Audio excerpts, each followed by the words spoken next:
Hello दोस्तों, नमस्कार। आपके अपने YouTube channel RKM take info पर आप सभी साथियों का तहे दिल से हार्दिक स्वागत है। साथियों, इस वीडियो में बात करने वाले विभिन्न भर्ती परीक्षाओं के संबंध में महत्वपूर्ण अपडेट के बारे में जो अभ्यर्थी बार बार कमेंट करके पूछ रहे थे, उन सभी के लिए दोस्तों ये महत्वपूर्ण वीडियो होने वाला है। इस वीडियो के अंदर दोस्तों आपको बताया जाएंगे विभिन्न भर्ती परीक्षाओं की परीक्षा तिथि, साथ ही दोस्तों जिन भर्ती परीक्षाओं की परीक्षा हो चुकी है उनके दस्तावेज सत्यापन, और जिन भर्ती परीक्षाओं के दस्तावेज सत्यापन हो चुके हैं उनका रिजल्ट कब तक जारी होगा, इन सब के बारे में इस वीडियो में बताया जाएगा। इसलिए साथियों, जो अभ्यर्थी पहली बार हमारे यूट्यूब चैनल को देख रहे हैं तो हमारे यूट्यूब चैनल पर Telegram group RKM take info को ज्वाइन कर ले। आपको समस्त भर्तियों की पल पल की अपडेट यहाँ पर मिलती रहेगी।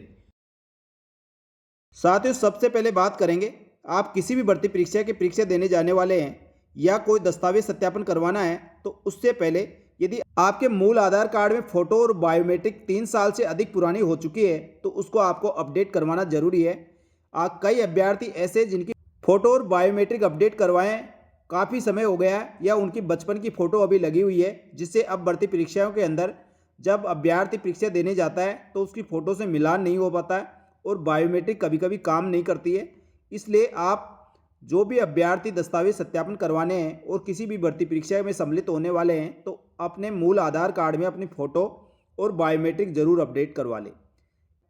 जिन अभ्यर्थियों के बायोमेट्रिक और फोटो 3 साल से पुरानी हो चुकी है अपडेट करवाना अति आवश्यक है, तो आप तुरंत प्रभाव से नज़दीक आधार सेंटर पर जाकर अपने बायोमेट्रिक और अपनी फ़ोटो अपडेट करवा लें। सुपरवाइजर महिला आंगनवाड़ी कार्यकर्ता भर्ती के लिए दस्तावेज सत्यापन होने आपके दस्तावेज सत्यापन 14 से 21 नवंबर 2024 तक होंगे। तो जिन अभ्यर्थियों को महिला आंगनवाड़ी कार्यकर्ता भर्ती में दस्तावेज सत्यापन करवाना है वह अपने समस्त दस्तावेज तैयार करके रखें। इसके बाद बात करते हैं सीईटी स्नातक स्तर 2024 के बारे में। अभ्यर्थी इसकी आंसर की का बेसब्री से इंतजार कर रहे थे, तो इसकी आंसर की 20 नवंबर से पहले पहले जारी हो जाएगी। इसके बाद बात करते हैं स्टेनोग्राफर भर्ती परीक्षा 2023 के बारे में। इसकी आंसर की राजस्थान कर्मचारी चयन बोर्ड द्वारा 6 नवंबर को जारी करने का प्रयास कर रहा है। इसके बाद सूचना सहायक भर्ती परीक्षा के अभ्यर्थी बेसब्री से इंतजार कर रहे हैं कि उनका दस्तावेज सत्यापन कब होगा, तो उनके ऑफलाइन दस्तावेज सत्यापन का शेड्यूल 10 नवंबर के बाद जारी करने का प्रयास किया जा रहा है। इसके लिए जल्दी आदेश आने वाला है, इसलिए अपने समस्त दस्तावेज तैयार करके रखें। इसके बाद बात करते हैं कृषि पर्यवेक्षक भर्ती 2023 के बारे में। इसकी पात्रता जांच और दस्तावेज सत्यापन हो चुके हैं, लेकिन इस भर्ती के अंदर पात्रता की जांच और दस्तावेज सत्यापन में जो दिव्यांगजन अभ्यर्थी सम्मिलित हुए हैं उनके मेडिकल टेस्ट करवाए जाने हैं। मेडिकल टेस्ट आपका सवाई मानसिंह हॉस्पिटल में होगा। राजस्थान के कहीं के भी आप रहने वाले हो, आपका मेडिकल टेस्ट और आपके जो सर्टिफिकेट की जाँच होगी वह सवाई मानसिंह हॉस्पिटल में होगी। और अभ्यर्थियों के लिए इसके लिए नोटिफिकेशन जारी, इसके लिए कृषि विभाग ने नोटिस जारी कर दिया गया है। तो निश्चित दिनांक और समय पर उपस्थित होकर आप अपना मेडिकल टेस्ट और अपने प्रमाण पत्र की जांच करवाएं। इसके बाद अभ्यर्थी संगणक भर्ती परीक्षा के रिजल्ट का इंतजार कर रहे हैं, तो संगणक भर्ती परीक्षा का रिजल्ट आपका लगभग फाइनल होने वाला है और रिजल्ट आपका 20 नवंबर तक जारी करने की संभावना है। साथ ही सीईटी एप्लीकेशन के अंदर जिन अभ्यर्थियों ने फॉर्म लगाया था उनके फॉर्म में किसी भी प्रकार की कोई त्रुटि रह गई तो उसमें सुधार करने का अंतिम अवसर आपका 7 नवंबर तक है। तो 7 नवंबर तक आप उसमें त्रुटि सुधार कर सकते हैं। इसके बाद पशु परिचर भर्ती परीक्षा आपकी 1 से 3 दिसंबर को आयोजित करवाई जाएगी, इसलिए आप अपनी नियमित रूप से तैयारी जारी रखें। और जो अभ्यर्थी सफाई कर्मचारी भर्ती के अंदर इंटरेस्ट रखता है तो दोस्तों आप आवेदन कर सकते हैं। आवेदन करने की अंतिम तिथि 6 नवंबर रखी गई। 6 नवंबर से पहले पहले आप सफाई कर्मचारी भर्ती के लिए आवेदन कर सकते हैं।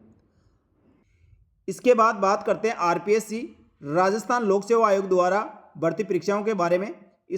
इसमें स्कूल लेक्चरर और कृषि अधिकारी पदों के लिए भर्तियां निकाली गई है। तो आप इसके लिए दोस्तों नोटिफिकेशन आरपीएससी की वेबसाइट पर देख सकते हैं और जल्दी से जल्दी इसके आवेदन करें। इसके बाद जो अभ्यर्थी कनिष्ठ अनुदेशक के विभिन्न ट्रेडों के अंदर आवेदन किया था उनकी भर्ती परीक्षा भी 19 से 20 नवंबर को आयोजित करवाई जाएगी। तो जो अभ्यर्थी कनिष्ठ अनुदेशक भर्ती के विभिन्न ट्रेडों में परीक्षा देने वाले हैं वह अपनी तैयारी नियमित रूप से जारी रखें। इसके बाद बहुत सारे अभ्यर्थी कनिष्ठ लिपिक एलडीसी भर्ती परीक्षा के रिजल्ट का इंतजार कर रहे हैं। तो दोस्तों आपका इंतजार बहुत जल्दी खत्म होने वाला है। जहां तक राजस्थान कर्मचारी चयन बोर्ड ने इसका रिजल्ट पूरी तरह से तैयार कर लिया है, लेकिन आचार संहिता के कारण अभी अटका हुआ है और इसकी परमिशन के लिए एप्लीकेशन दी हुई है। यदि रिजल्ट जारी करने की परमिशन जल्दी मिलती है तो उससे पहले रिजल्ट जारी हो जाएगा, नहीं तो दोस्तों आपका 20 नवंबर तक इसका रिजल्ट जारी करने का प्रयास किया जाएगा। इसके बाद बात करते हैं जो कनिष्ठ लेखाकार भर्ती परीक्षा के दस्तावेज सत्यापन के बारे में। कनिष्ठ लेखाकार और तहसील राजस्व लेखाकार भर्ती परीक्षा के दस्तावेज सत्यापन वर्तमान में जारी है, जो कोष व लेखा विभाग द्वारा किया जा रहा है। साथ ही इसमें जिन अभ्यर्थियों के दस्तावेज सत्यापन में कमियां पाई गई है उनको अंतिम रूप से नोटिस दिया जा रहा है। जो दस्तावेजों की कमी है वह कमियों की पूर्ति करते हुए तुरंत प्रभाव से अपने दस्तावेज सबमिट करवाने के बारे में बताया गया है। तो जो अभ्यर्थी दस्तावेज सत्यापन में किसी प्रकार की आपकी कमी रह गई और आपका नोटिस निकला है तो आप तुरंत प्रभाव से अपने दस्तावेज सत्यापन निश्चित समय और दिनांक पर उपस्थित होकर करवाएं, जिससे कनिष्ठ लेखाकार भर्ती परीक्षा का दस्तावेज सत्यापन समय पर हो सके और आगे इसकी रिजल्ट की तैयारी की जा सके। इसके बाद कई अभ्यर्थी छात्रावास अधीक्षक ग्रेड सेकंड के दस्तावेज सत्यापन के बारे में पूछ रहे थे। इसके दस्तावेज सत्यापन भी आपका बहुत जल्दी होने वाले हैं। अपने समस्त दस्तावेज तैयार करके रखें, इसका टाइम शेड्यूल बहुत जल्दी जारी होगा। इसके बाद सीएचओ भर्ती परीक्षा के फाइनल रिजल्ट का अभ्यर्थी बहुत समय से कर रहे हैं, तो दोस्तों इसके दस्तावेज सत्यापन हो चुके हैं और फाइनल रिजल्ट आपका बहुत जल्दी जारी होगा। संभावना है कि 20 नवंबर के बाद इसका रिजल्ट जारी किया जाएगा। इसी प्रकार जीएनएम भर्ती परीक्षा के फाइनल रिजल्ट का इंतजार भी कई अभ्यर्थी कर रहे हैं, तो इसका रिजल्ट भी 20 नवंबर के बाद जारी करने का प्रयास किया जा रहा है। तो साथियों, इस प्रकार ये समस्त भर्तियों की नवीनतम ताज़ा अपडेट थी जो मैंने आपको अपडेट कर दी है। इन भर्तियों के बारे में बार बार अभ्यर्थी कमेंट करके पूछ रहे थे, तो मैंने सभी भर्तियों के बारे में आपको महत्वपूर्ण अपडेट दे दी है। इन भर्तियों के संबंध में आपके मन में और भी कोई सवाल हो, डाउट हो, तो आप कमेंट करके पूछ सकते हैं। आपके सवालों का जवाब देने का प्रयास किया जाएगा। और राजस्थान की समस्त भर्तियों की नवीनतम ताज़ा अपडेट के लिए हमारे यूट्यूब चैनल और Telegram group RKM take info को ज्वाइन कर ले। आपको समस्त भर्तियों की नवीनतम ताज़ा अपडेट यहाँ पर मिलती रहेगी। धन्यवाद। जय हिंद, जय भारत।